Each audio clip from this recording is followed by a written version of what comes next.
Nshuti bene data, reka nongere fatanye namwe gushima data wa twese udukunda, wadukunze kandi uzakomeza kudukunda. Reka dushimire Imana kubw'imbabazi zayo yaturinze ikaba ikibikora.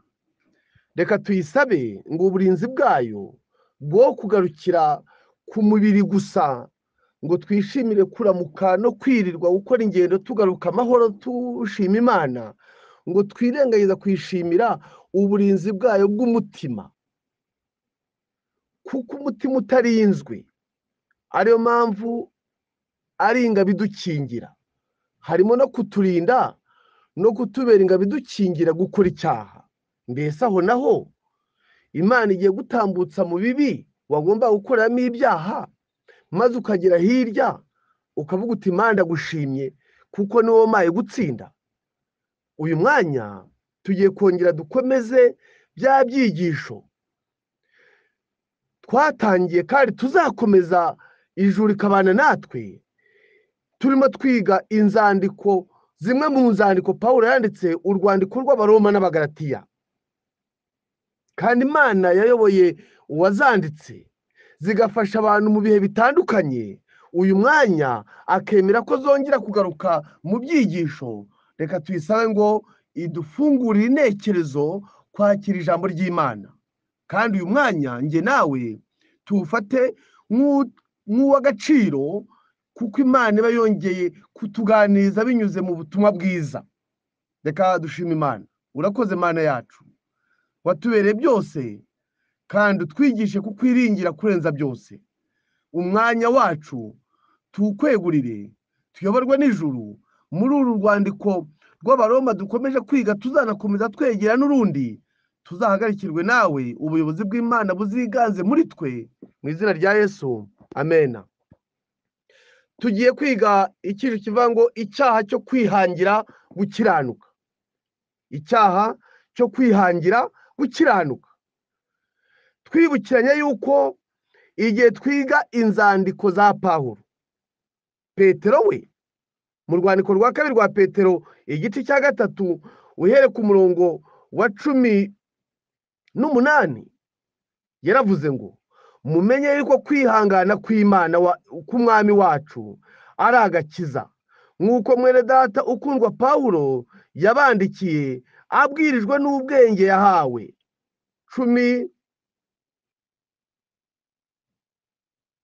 Ngira ngo twaduhere ku murongo wa 15 tugiye kugera ku murongo wa 16.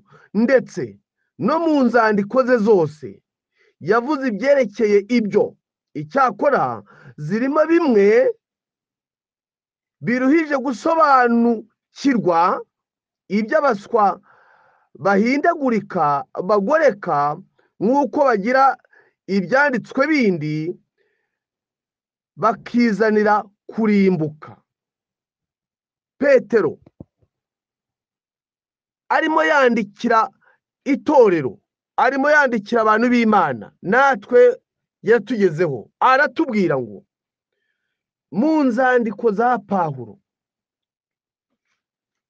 harimo ubutumwa buremereye gusobanurwa, atari uko Imana ihisha ibyayo, ahubwo arimo aratwibutsa kugira ngo igihe tuziga twirinde kugoreka, twirinde gushyiramo amarangamutima yacu, twirinde kuba ari twe tuyobora ibyanditswe byera uko tubyumva, ahubwo tureke ijambo ry'Imana, ubutumwa bwiza burimo buba ari bwo butuyobora mu kuri kose.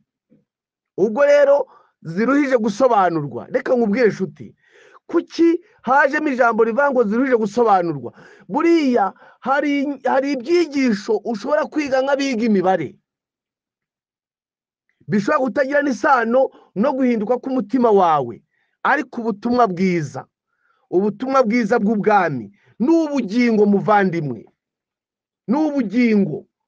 Ubwo ari ubugingo rero, iyo mimerere y'umutima ntabwo ikwiriye gusobanurwa uko umuntu yishakiye.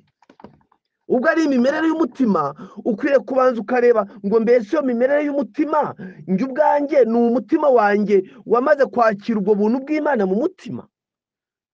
cyangwa se uko mbisomye niko mbibwirizwa. Hari n'abantu bashobora kuvuga atari ubutumwa bwiza gutsindwa n'umuntu ko kwizera, ko mbona ari ibyigisho bikundwa, ko mbona ari ibyigisho bihora bivugwa abantu ukabona imitima iranezerewe. Nanjye wabyiga utabyigiye guhinduka k'ubugingo bwawe, ahubwo ukabyigira kugira ngo urengere ibibwirizwa byawe byamaze kumagara bitakirimo umusokoro ukiza. Uwo nawe ntabwo azagera ku ntego. Reka mbabwire inshuti, igihe ibintu ari ubugingo tujye tuha agaciro ubugingo kurenza ibindi byose. Kuva aho menye ijambo ry'Imana, nakunze cyane igitabo cy'Abaroma. Kubera iki? Ni uko mu bitabo byinshi bigize Bibiliya, muri icyo gitabo hagaragaramo ubutumwa bwiza ku banyamahanga no ku bayuda. Ntabwo ari uruhande rumwe, kandi uwanditse icyo gitabo ubwe urabanza wibuke uko yitanzeho ubuhamya, uko yivuze. Kandi uko yivuze dukwiriye kuguha agaciro cyane, kuko yakuvuze afite impamvu. Hano urwandiko Pawulo yandikiye Abafilipi igice cya 3 ku murongo waho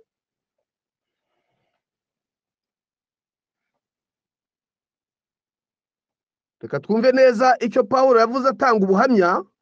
Mu gice cya 3 umurongo wa 4 yaravuze ati, niba hari undi wese wibwira ko afite impamvu imutera kwiringira umubiri, njyeweho namurusha. Umurongo ukurikiyeho, dore nakebwe ku munsi wa 8, ndi uwo mu bwoko bw'Abisiraheli, ndi uwo mu muryango wa Benjamini, ndi umuheburayo w'Abaheburayo, ndi umufarisayo ku by'amategeko, ku bw'ishyaka narenganyaga itorero, kubwo gukiranirwa kuzanwa n'amategeko nari inyangamugayo. Ngo Sawuli wahinduriwe amateka, ntabwo ahisha icyo yari ari cyo mbere, kandi ababibwira aragira ngo abibutse yuko rwose bashatse baca bugufiya bakajyana n'Imana mu butumwa bwiza, bakamenya impinduka zabaye ubwo Imana yemeraga kwihindura umuntu, kwambara ubumuntu ngo ize gukiza bene muntu. Icyo nicyo Imana yashaka gukora. Ndagira ngo igihe twiga izi nzandiko, nubwo bitatworoheye 100%, ndagira ngo use n'uri mu iteraniro, mu itorero ry'i Roma, mu gihe Pawulo yohereje urwandiko rw'Abaroma. Wibwe ko ari urwandiko, ntabwo ari we wari uhari ahahagaze arimo abwiriza icyo cyigisho. We yanditse urwandiko rw'Abaroma arwohereza. Noneho usa nk'uwari uri muri iryo teraniro, hari umukuru w'itorero, umwanditsi w'itorero se, cyangwa intumwa yindi runaka yahaye urwo rwandiko ngo ajye kurusomera itorero ry'i Roma. Noneho nujya kumva wumve asomye amagambo ari mu rwandiko rw'Abaroma igice cya 1 umurongo wa 18, aho avuga ngo umujinya w'Imana uhishurirwa uva mu ijuru, ubyukirijwe ubugome no gukiranirwa by'abantu byose bashikamiza ukuri gukiranirwa kwabo. Umurongo wa 19, kuko bigaragara ko bazi Imana, Imana ikaba ariyo ubwayo yabihishuriye ubwo bwenge. Umurongo wa 20, kuko ibitaboneka byayo ari byo bubasha bwayo buhoraho n'ubumana bwayo bigaragara neza uhereye ku kuremwa kw'isi, bigaragazwa n'ibyo yaremye kugira ngo hatagira icyo kwireguza. Igihe wumve uramutse uri muri iryo teraniro, hari harimo abayuda benshi bari bagiye batatana ku ngoma zagiye zikurikirana z'abami. Abayuda bari bari i Roma, bari baremeye Yesu Kristo nk'umwami n'umukiza wabo, ariko bafite imyumvire ya Kiyahudi. Igihe urwandiko rwahageraga rero, uyu muntu umwe muri aba twagiye tugerageza kugenekereza utari Pawulo akarusoma, agatangira kuri aya magambo. Mu gihe akiyavuga, reba nawe aramutse asomye igice cya mbere umurongo wa 4, kandi werekanywe n'ubushobozi ko ari umwana w'Imana mu buryo bw'umwuka wera.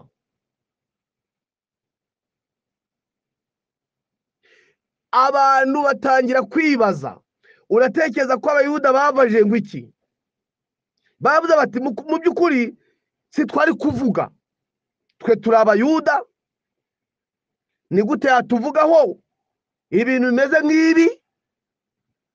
Mwibuke ko hepfo yakomeje kugaragaza yuko uhereye ku gice cya mbere umurongo wa 24, nicyo gitumye Imana ibareka ngo bakurikize ibyo imitima yabo irarikiye, bakora ibiteye isoni, bonona imibiri yabo, kuko baguranye ukuri kw'Imana gukurikiza ibinyoma, bakaramya ibyaremwe, bakabikorera kubirutisha Imana rurema, ariyo ishimwe iteka ryose. Amena. Abayuda bari muri iryo teraniro bavuze ko ayo magambo ntaho ahuriye nabo.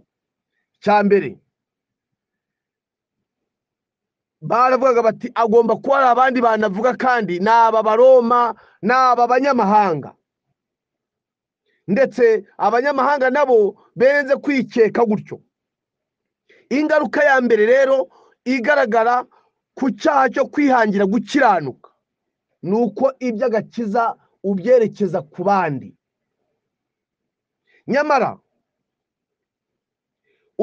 umusomyi w'urwandiko rw'Abaroma yakomeje arasoma, maze abakristo b'abayuda bari muri iryo teraniro bakumva amagambo nanone agaragara nk'ateye ubwoba, kandi koko arariteye. Avuga ngo ubwo wiyita umuyuda ukiringira amategeko, ukirata Imana, ngira ngo aho ngaho abayuda batangiye gukorwaho. Batangira gutekereza noneho bati ntabwo ibintu byoroshye, iki cyigisho, uru rwandiko ni gutahinguye amazina yacu mu iteraniro agatangira kuyavuga. Abanyamahanga bari muri iryo teraniro, ubwo ndavuga abakristo b'Abaromani cyangwa se b'abanyamahanga bemeye ubutumwa bwiza, nabo barongera berekeza icyigisho ku bayuda. Mbese igihe nk'iki waba ukibona? Mbese bishoboka yuko waba ufite impano nziza ibwiriza, abantu benshi bakava mu madini yabo cyangwa hanze y'itorero bakaza mu itorero ryasigaye? Mbese uwo muntu mugira ngo yajya yicara iwe ntiyajya atumirwa kenshi? Yego. Kubera iki? Kuko icyigisho yigisha kirabwira ba bandi. Ariko se birashoboka yuko aramutse agarutse waje akavuga ngo ubwo wiyita umuyuda nyamara utari we, ukiringira amategeko utayakomeza, mbese byamworohera? Nyamara hano baratubwira yuko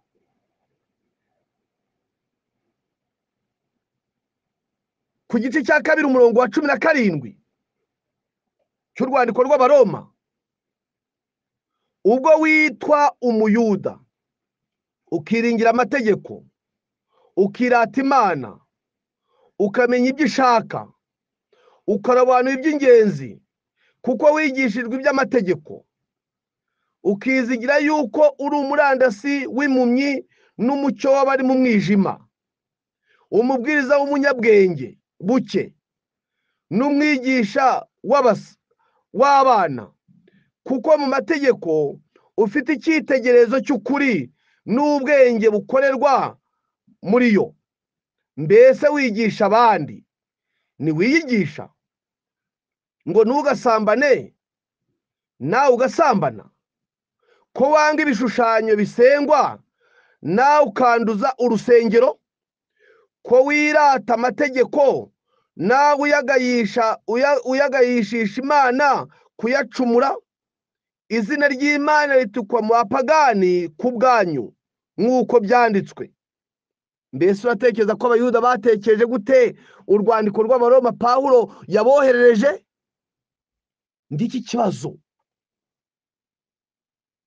Icyaha cyo kwihangira gukiranuka ni uko kenshi ibyo abantu baba banavuga uba usanga batanabikora,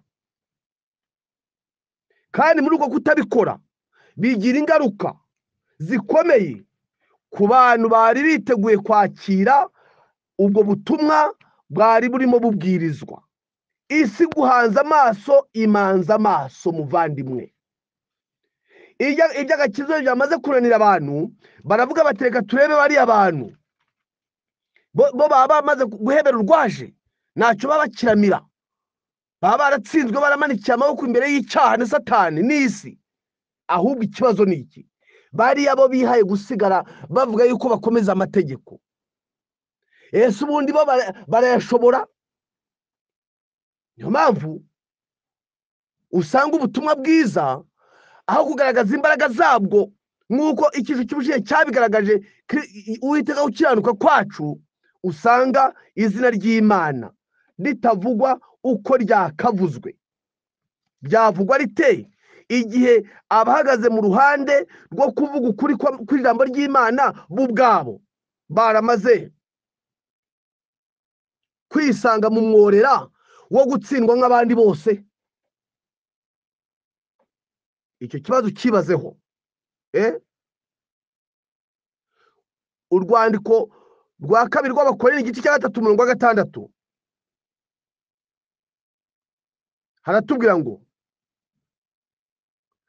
ntiyatubashije kuba ababwiriza b'isezerano rishya bataraba inyuguti, ahubwo n'ab'umwuka, kuko inyuguti yicisha, naho umwuka uhesha ubugingo. Abayuda icyo Mose yari yaravuze cyose bari barakiziritseho. Bambaraga ibitambaro byanditseho amategeko ku bikonjo by'amaboko, ngo Mose yarabivuze. Bashyiraga igitambaro mu mutwe kiriho amategeko y'Imana. Ku marembo babaga barabishyizeho ngo dore Mose yarabivuze. Baba ab'inyuguti. Kandi ibyanditswe byera byose byahumetswe n'Imana, bigira umumaro wo kwigisha umuntu. Mose yabyumvira ku murongo ijuru ryamuhaye, babyumvira ku murongo w'umubiri. Aho kugira ngo bazigere bahuza ikivuzwe n'imiterere y'ubugingo bwabo, iyo ntego barayihusha. Bamaze kuyihusha batakara batyo. Icyo kwibazwa ni iki: none se ingwara y'Abayuda yari iyihe? Bayobeye hehe? Amateka yabo rero yandikiwe kudufasha twebwe ab'iki gihe, kugira ngo aho baguye tutahagwa, aho babyukiye tuhabyukire. Kandi nitutabarebaho ngo tumenye ikibazo bagize cyatumye bahinduka abantu bihangira gukiranuka, bizatugora natwe. Kandi inyandiko bandikiwe nizo zacu. Icyambere mu byo bazize, ntibari bazi ko kugira amategeko gusa,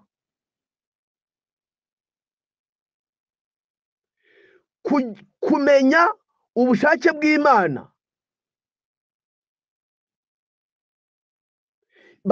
babiherewe kugira ngo bikize ubugingo bwabo. Bo bagira ngo babiherewe kubibwira abandi. Kuba Abayuda bari bazi amategeko ntabwo byabagize beza kurenza abanyamahanga, oya. Kandi amategeko ntabasha kubyara gukiranuka ku banyamahanga cyangwa se ku banyabyaha. Icyo asaba ni ugukiranuka gusa, hagakwereka ko ufite ikibazo n'indererwamo, ariko y'ubwayo ntabwo yifitemo uku gukiranuka. Iyo ugiye muri Bibiliya muri Mariko wagira icyo wumvamo. Igice cya 10 umurongo wa 17 batubwira iby'umusore w'umutunzi waje yihuta, ageze aho Yesu aramwikubita imbere, amurondora ukuntu amategeko yayitondeye, ati mwigisha mwiza, nkore ikintu ki mu bintu nakoze n'iki gisigaye ngo mbone ubugingo buhoraho? Yesu amujyana mu butumwa bwiza, amwereka ikirenza amategeko nk'inyuguti. Ntibyamunaniye, kandi yasa nk'uhagarariye abayuda bose. Nikodemo ageze imbere ya Yesu, byamugendekeye gute ko bari abafarisayo batowe? Byamugendekeye gute? Ntabwo yagombye kugenda nijoro ngo abayuda bagenzi be batamubona. Gukiranuka ntabwo gushingiye mu byo twuzuza. Gukiranuka gushingiye mu cyo Kristo yadukoreye. Abatumva ibyo rero birabagoye. Ugeze ku murongo wa 25 w'igice cya 2 cy'urwandiko rw'Abaroma, ni koko gukebwa kugira icyo kumara iyo witondeye amategeko, ariko nucumura amategeko, gukebwa kwawe kuba guhindutse kudakebwa. Uyu ni Pawulo, wa wundi watanze ubuhamya bw'icyo ari cyo n'icyo yari ari cyo. Abayuda bizeraga yuko umugabo wese wakebwe, abigisha b'amategeko babo bigisha ko abagabo bose bakebwe bazagira umwanya mu ngoma yari kuzima. Nta wundi muntu bari kuzaha umwanya iyo Mesiya bize n'abaza kuza agakuraho ingoma y'Abaroma agashyiraho ingoma yindi itegekwa n'Abayuda. Umuntu wese wari guhabwa akazi muri iyo ngoma wenyine ni umuntu wari kuba yakebwe. Kandi Pawulo avuze ko ibyo atari ko biri. Bifuza ko abana babo bakebwa, ariko bakababuza kujyana isano ishyitse na nyiri gukeba. Imigenzo n'imihango bifite agaciro igihe Imana itegeka ko bikorwa. Ariko si ikibazo nimba wuzuza amategeko y'imihango ariko ukarwanya iby'ubugingo buhoraho.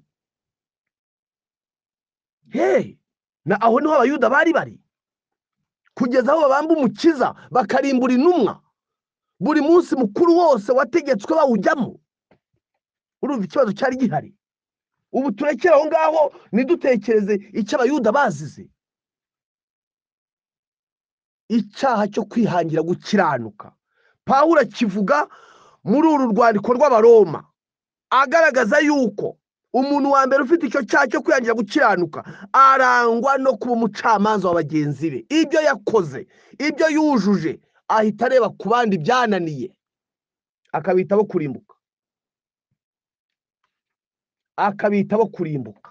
akabazize gukiranuka kutemerwa n'Imana. Kandi muri iki gihe iyo ugize akantu wuzuza, muri no minsi imvugo ziriho, bariya si abantu b'Imana, bariya ntabwo ari bo. Ni wowe ushinzwe kwandika abantu b'Imana. Wakubwira ngo ugende ufate ikaramu ukora urutonde rw'abazajya mu ijuru, wahera kurindi?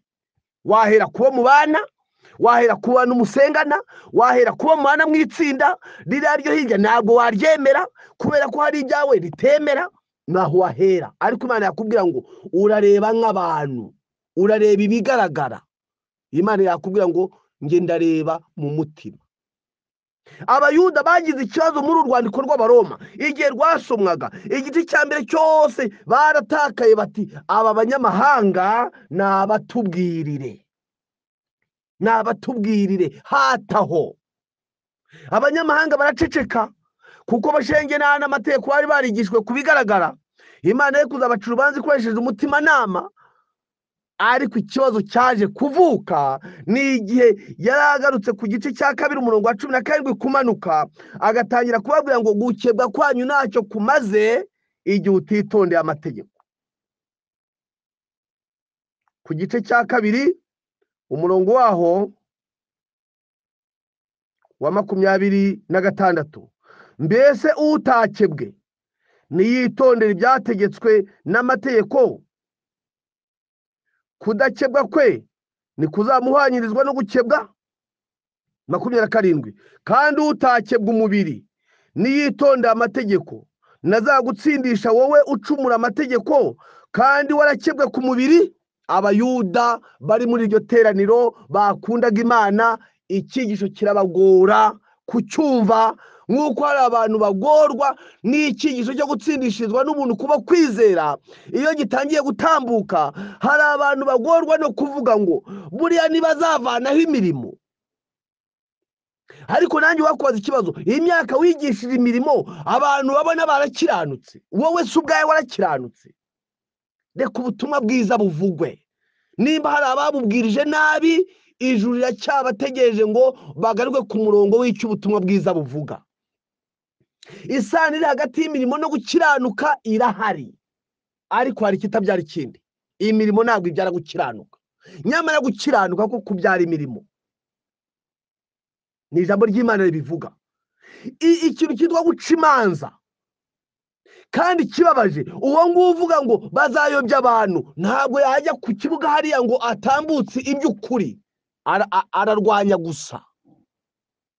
Nyamara ubutumwa bwiza bw'ubwami bugomba kwigishwa mu isi yose ngo bube ubuhamya bwo guhamiriza amahanga, si ukugira ngo abantu babwemere, oya.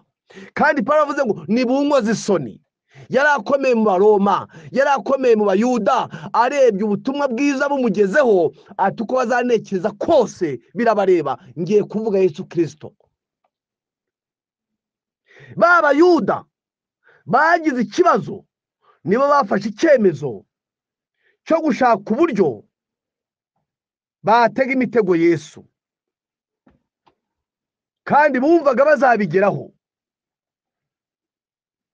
Baravuga batariko twakora iki kugira ngo tumugushe mu cyaha? Baragenda bafata umugore baramujyana. Igihe bari bamujyanye imbere y'Umukiza, baravugaga bati noneho turamubonye, tugiye kumutegesha amagambo. Ibyigisho by'ishuye ku isabato by'abakuze, urwandiko rwandikiwe Abaroma, igihembwe cya 4 yo muri 90, ku ipaji ya 13.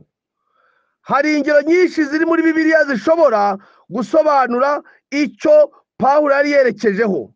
Twatanga urugero ku buryarya bwagaragaye ku bantu bafashe umugore wasambanye bakamujyana kuri Yesu. Abo bategetsi mu byo guca imanza bahise baveba uwo mugore wari wacumuye, nyamara bo ubwabo nibo bari baramuyoboye mu busambanyi kugira ngo babone uko batega Yesu mu byaha.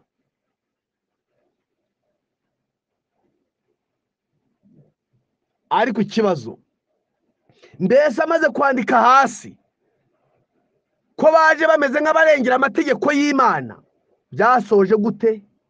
Nibagiye nk'uko wa musore w'umutunzi yagiye? Nibaje bavuga bati dore yakoze amarorerwa mu mategeko ya Mose, baza bameze nk'abarengera amategeko y'Imana, nyamara bafite umugambi wo kurimbura Umukiza? Ntabwo babigezeho.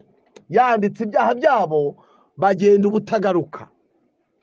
Icyo nkundira ubutumwa bwiza rero, bwo buhindura umutima w'umunyabyaha, bukamugeza ku rugero ijuru rishaka ko ageraho. Umucyo uva ku ntebe y'ubuntu niwe ugenda ugatera umutima kugira ibyiringiro mu Mana.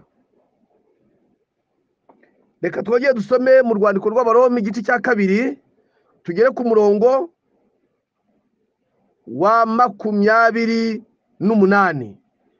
kuko ugaragara ko ari umuyuda atari we muyuda nyakuri, kandi gukebwa kugaragara ko ku mubiri atari ko gukebwa nyakuri, ahubwo umuyuda wo mu mutima niwe muyuda, kandi gukebwa ko mu mutima n'umwuka kutari uk'umubiri niko gukebwa nyakuri. umeze atyo ntashimwa n'abantu, ahubwo ashimwa n'Imana. Igihe uhisemo ubutumwa bwiza, hari ikintu utagomba kwitega. icya mbere, ushidikanywaho. urigisha bagashidikanya ibyo wigisha, ubuhamya bwawe ntabwo babwizera, kubera ko ubutumwa bwiza buba bwarakugejeje aho badashaka kugera. kandi ikibazo gikomeye ntabwo ari uko bayobewe amategeko, nta nubwo ibyo gukiranuka byabahishwe, kuko Imana yatanze agakiza ku buntu. ahubwo hari ikibazo cyo kwibaza ngo ikiguzi ubu butumwa bwiza budusaba twiteguye kugitanga? ngaho aho ikibazo kivukira. bamara kubona hari icyo basaba, bakavuga bati oya twarihannye. none se Nikodemu niwe utari warihannye imbere hose? uriya musore w'umutunzi wavuze ati ayo yose nayitondeye mereye mu buto bwanjye, Bibiliya ivuga yuko yabeshyaga. ntabwo yabeshyaga, ariko icy'ingenzi gikomeye ntabwo yari akizi. ijambo gutsindishirizwa rero ni ijambo rituruka mu rubanza. uriya mugore wafashwe asambana, mbese abamuregaga bamaze kubura, Yesu yamubwiye ngo iki? yaramajije ngo mbese wa mugore babandi bakuregaga bari hehe? arahindukira ngo abarebe, kuko yari yahahamutse. abambaye amakanzu ariho amategeko yabonaga neza bari mu murimbure. yari yabafashe nk'abaziranenge, kandi ntabwo bamubeshyeraga. arahindukira arababura ati nabo databuja, ati ubwo abari abanyabyaha batashoboye guciraho iteka, nanjye singucireho iteka, ariko genda ntuzongere gukora icyaha. ntabwo ubutumwa bwiza buduha uburenganzira bwo gukora icyaha, ahubwo butuvana mu bubata bw'icyaha. nicyo Pawulo yavuze yandikira Abaroma igice cya mbere umurongo wa mbere. Pawulo, imbata ya Kristo Yesu, wahamagariwe kuba intumwa kandi watoranijwe ubutumwa bwiza bw'Imana. ntabwo ari imbata y'ibyaha. oya da, genda ntuzongere gukora icyaha. mbese aho wageze usoma, hari ibindi byaha waba ushinja Mariya kubera icyo ari nabyo? mbese yari yagiye mu ijuru? oya, yari mu isi. umva icyiza cy'ubutumwa bwiza rero, buhindura umutima, bukageza umuntu ku rugero ijuru rishaka kugeraho. guhamagarirwa kunesha, paje ya 50. umwanzi w'umuntu n'Imana ntabwo yifuza ko uku kuri gutsindishirizwa kuba kwizera kugaragazwa neza, kuko azi ko abantu niba bwakira byuzuye, imbaraga ze zizaburizwamo. niba ashobora kuyobora intekerezo kugira ngo gushidikanya no kutizera ndetse n'umwijima bizatware imibereho y'abavuga ko ari abana b'Imana, ashobora kubatsinda akoresheje ibishuko. hepfo cyane, Satani niwe udashaka ko uku kuri gukiranuka kuba kwizera kugaragazwa. kabiri, impamvu ni uko niba uku kuri kwakiriwe neza n'abantu, imbaraga ze zizaburizwamo. gatatu, niba Satani ashobora kubiba mu bantu gushidikanya no kutizera, ashobora kubaneshesha ibishuko. kane, umuhati wa Satani ni ukuzibira umutima ntumenye ko ari ngombwa kwishingikiriza gukiranuka kwa Kristo kugira ngo umuntu akizwe. gatanu, Satani azi ko niba ashobora kuyobora abantu ku kwishingikiriza ku bikorwa byabo ngo bibaheshe gukiranuka, azabagira uko ashaka. gatandatu, kubw'ibyo irarika riragira ngo erereza umukiza wabambwe kandi ushingire ibyiringiro byawe ku maraso ye.